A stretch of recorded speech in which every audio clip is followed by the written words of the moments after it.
Garrett Elting started planning ways to combat PTSD even while he was deployed in Afghanistan. Garrett was in regular communication with his dad back in Lincoln about how they were going to create a custom knife-making business.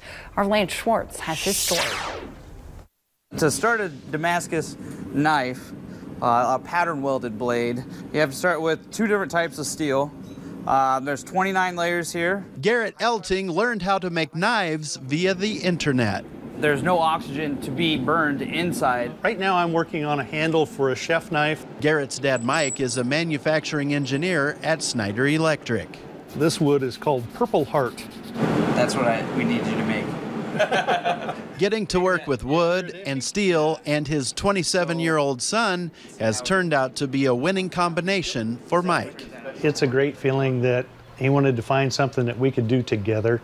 Mike and Garrett say they've come a long way over the past 4 years. This is the first knife they made, and this is one of the knives that they've made recently. And I've got to say, it is simply a work of art.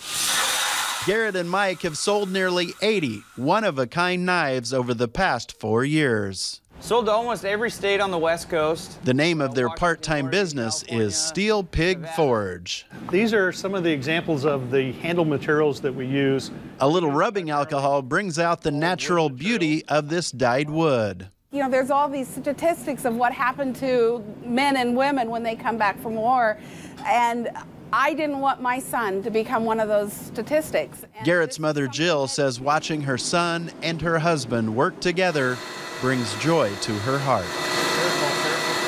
After 2 tours of duty in Afghanistan, this U.S. Marine knew that returning to civilian life would be difficult. When you get back and you get out of the military, you're lost. You don't know what to do. Garrett decided to take matters into his own hands.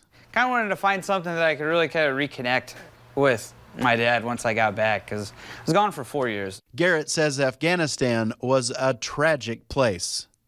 Saw a lot of things that the normal person in the U.S. and Nebraska would never see. Having a getaway hobby like this has helped him deal with the effects of post-traumatic stress disorder. There's definitely a lot of those things that kind of creep up on you and you don't ever see them coming. Making knives with his dad has turned out to be much needed therapy for Garrett. It's better to come over here and work on steel than find the bottom of a bottle, you know. I'm Lance Schwartz, 1011 Now. Garrett says there's hope for his fellow veterans who are suffering from PTSD. He recommends find a new hobby or distraction to take your mind off of your problems and lean on the U.S. Department of Veterans Affairs for assistance. And as far as getting your hands on one of those beautiful knives, we'll have a link to place an order at 1011now.com. Still ahead, McDonald's is facing sexual harassment claims by 10 women. Why more could come forward. And top executives